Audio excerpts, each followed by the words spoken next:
Good evening, I am Pearson Bowen. Former Prime Minister of Barbados, Sir Lloyd Erskine Sandiford, says the government is handling the current economic crisis in the best way. His comments came as he delivered the weekly lunchtime lecture at the Democratic Labour Party's George Street headquarters. He was looking at economic thought and the current economic crisis from the anvil of experience. Sir Lloyd stressed that there is no perfect solution for a recession or solution for such situations. Governments and opposition will make mistakes in the policies that they apply.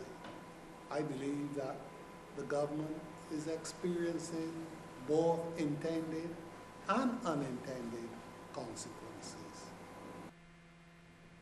Sir Lloyd also revealed he's willing to advise government if asked to.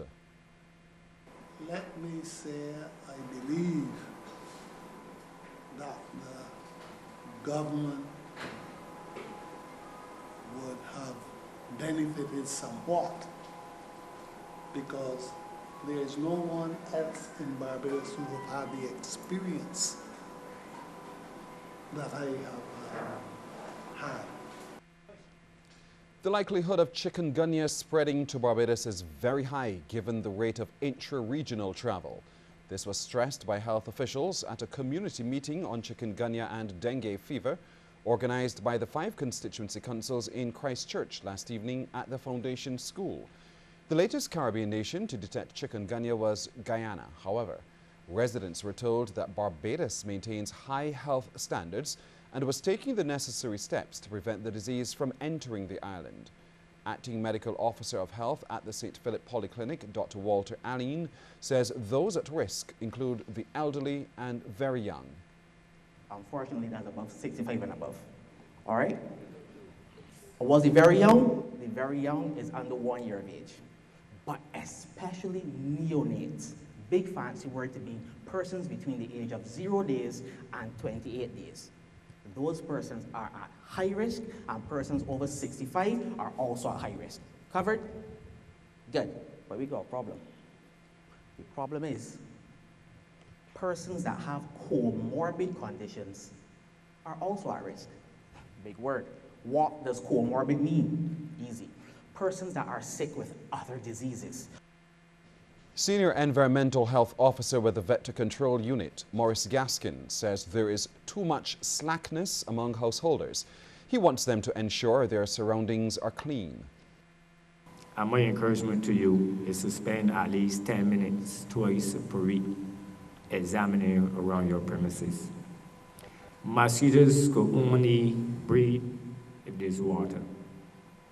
And we have found, in fact, last year, we have had one of our worst years in terms of dengue fever, over 1,100 cases of dengue fever last year.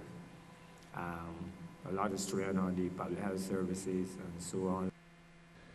The police are continuing their search for those who attacked a couple late Wednesday night, killing a St. Lucie man.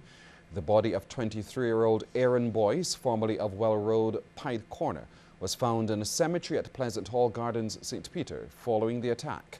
Boyce and his female companion were reportedly parked out when the incident occurred. It has prompted Public Relations Officer with the police, Inspector David Welch, to issue an appeal to the public about parking out in secluded areas late at night.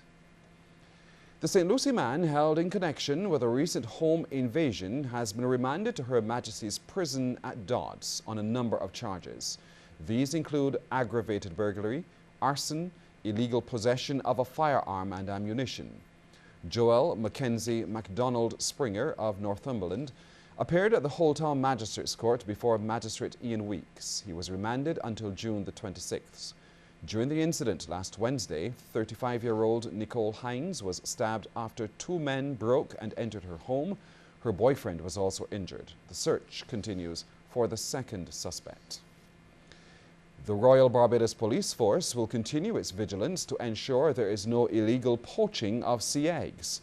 The statement follows an operation at Bath St. John conducted by the Police Marine Unit with assistance from the Barbados Coast Guard. 1 man was encountered in the area but managed to escape. He, however, left on the beach 9 polythene bags containing 703 sea eggs and fishing apparatus. A marine biologist from the Fisheries Department was called, who verified the catch was indeed young sea eggs.